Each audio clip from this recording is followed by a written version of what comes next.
Hey guys, this is a quick tutorial for Photoshop on how to make the Halo 5 Guardians logo. Now, this isn't the one I made. This is just kind of the one that you usually see. There's like two different variants of it. This is the new one, like the official one, quote unquote. It's kind of a challenge to make. Now, this isn't going to look exactly like it, but this is going to be about as close as you can get without really putting a lot of time and effort into it. And it's to the point where it's almost not worth doing it. So first what we're going to do, you can just make an image about 2500 pixels wide by about 1500 pixels tall. That'll definitely give you a little bit of wiggle room with the above and below, but for the width that'll be about right. And then what we're going to do is you're going to get a shape that has Halo 5 on it. Now I just want to let you guys know that PSD files for all of this is included in the description. However, I recommend you watching the video just so you kind of get an idea of what to do, because if you just start changing things, it's not going to look right. Because not all of it is saved onto one shape. It's not just a layer style you slap on there and it looks great. There are some things you kind of have to do. So now what we're going to do is we're going to start by putting some effects on our Halo logo here, Halo 5 logo. I'm just going to move it over a little bit. So what we're going to do is we're just going to right click. You're just going to go to blending options. Our first one we're going to do is a let's see, we'll do a pattern overlay. No, we'll do a gradient overlay. It's the first one we're going to do. So this one is just it's simple. It's 4 different colors. Your first one, basically, you're just going to click on any of these, and then you can click in the middle and add new colors. So first one, just going to be right here. You can just get these RGB values right here. Those are hex values. Those aren't RGB. And you can just place them in there. Now our next part we're going to do here is going to be an inner glow. I don't really know if this is, it's not really necessary, and it doesn't do really a lot. It's kind of if you just want to add this or not. You can play around with it as you want. Our next part is going to be a inner shadow, but we're going to use it a little bit differently. Less of a shadow, more of a glow, I guess you'd say. What you're going to do is you're going to set the angle. You want to make sure it's not checked as use global light. You're going to set your angle at 180 degrees. Set it as vivid light. Opacity is 100%. Now, if yours is like about the same size as mine, you're just going to want to use these exact variables. So you're going to have about 5 pixels for the distance. Choke's going to be about 6%. What this does is it kind of smooths it up, but it also moves it farther back, so it's kind of nice to do that. And your size is going to be about 6 pixels, so it's not too blurry. It's kind of has a somewhat defined edge to it. And this last part's actually going to kind of cover up some of the ugly parts of it, is going to be if I can figure it, stroke. Now what you're going to want to do with the stroke is you're going to set the size to about 4 pixels for this size. As you scale up the image, you're going to have to change that value. Same goes with the inner shadow. You're going to have to make the size larger. For the stroke, it's going to be size about 4 pixels. You're going to put it inside, blend mode normal, opacity 100%. Now for your fill type, it's going to probably default as a color. We're going to do a gradient. And this is kind of a crazy gradient here. What I did is I kind of selected different colors. Now it's not going to be the same as the Halo 5 one. This is the default, because that one's got, the only way you're going to be able to copy that is if you do each letter as an individual shape and adjust it accordingly. So this one's just kind of like an overall, it kind of fit. It's kind of like a metallic look to it, so you're just going to kind of copy something like that, or you can just use the one that I have provided and play around with that.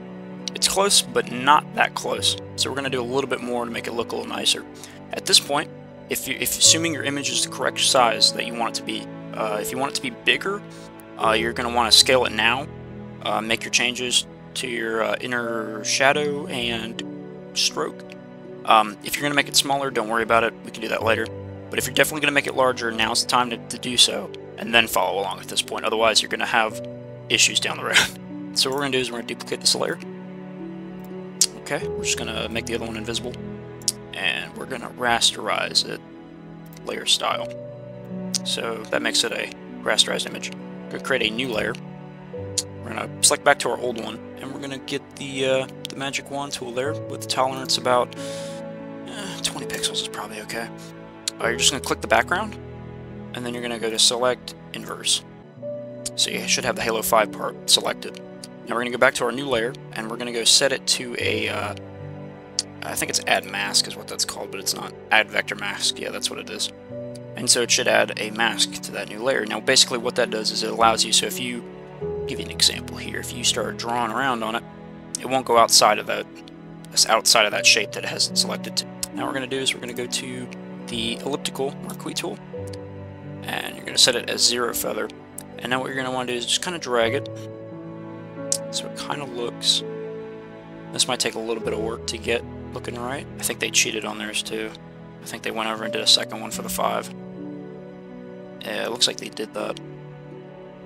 I think they did. Let me see. So you just kind of, it's going to take a few tries to get it right. You're definitely not going to get it on the first go. Or maybe you will. That's not too bad right there.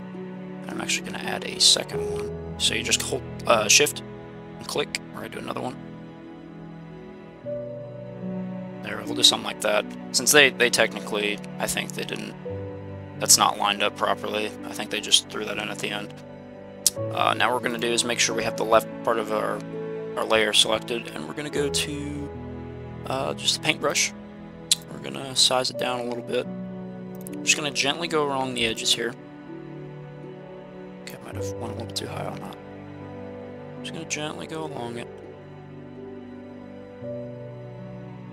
Just take your time with it. There's that look kind of shitty. Not. Try that again. Gently go across it. Do that. Do that, and do that. So there we go. Just have that going across it. Now you can just go to select, deselect. Should look something like that. That's a little messed up, but it'll have to do. Now what we're going to do is, I believe we're going to set that to, yeah, we're going to set that to a soft light. So it should look something like that. And we're actually going to duplicate the layer, that layer that we just edited. And then that one we're actually going to, yeah, we're going to set this one to an overlay and set its opacity to about 44% this time. So it should look something like that. Now what we're going to do is we're basically going to copy some of the highlights that they did to theirs. So I'm just going to kind of add in some light spots here, like up there, a little bit right there. Yeah, that looks okay. So now what we're actually going to do is we're going to duplicate that layer again, the new one we just were editing, and we're going to just kind of select everything that we did and just delete it. Deselect. And now what we're going to do is we're going to use a black paintbrush. And we're going to do kind of the same thing. It's set to overlay. We're going to actually turn it down a little bit to 24% this time around, so it's not quite as vivid. And now what we want to do is we want to kind of go in there. Okay, that looks pretty nice. Now what we're going to actually do is we're going to go back to our original, our background layer there, and we're going to go to the dodge tool. Set the exposure to about 100%. You want to do about the range. Put it just to highlights. You probably want to protect the tones as well. What we're just going to do is we're going to kind of go in some of those highlighted areas. Turn down the exposure a little bit. Don't have that on 100%. There we go. Then just kind of go over the edges so it looks kind of soft. And then you can also do the same thing with the burn tool. You can kind of go in and if you want to like darken some areas, we got that. And so now, I mean it's pretty close. I mean definitely the more time you spend with it, the better it's going to look. But now we need the this is going to be the absolute easiest part of this, is to do the guardians right there. So what that is you're going to use the font. It's called Backsheesh. You should be able to find it for free online. I'm just going to type in guardians. Nothing too fancy there. That looks about right. And for this one, we're just going to highlight it all. We're going to select its color. Let's see. I'm going to use the number. It's going to be 39819A. It's going to be the color I'm going to use, and then I'm actually going to set a blending option to it. It's going to be similar to the Halo 5 logo itself with the inner shadow. I mean, again, you just kind of have to play with it until it looks about right. That doesn't look too bad. But yeah, and there you have it. That is the Halo 5 Guardians logo right there. And now you can just turn off the background, and there you go. There it is. It actually, I mean, that looks about as real as it's going to get. yeah, that's how you do it. If you guys want any more tutorials on how to do, you know, graphics like this, or have any ideas, just feel free to drop a comment, let me know. In addition, the PSD files are all included below, so you can download this, you can play around with it, you can edit it however you want. Otherwise, until next time, I'll see you guys later.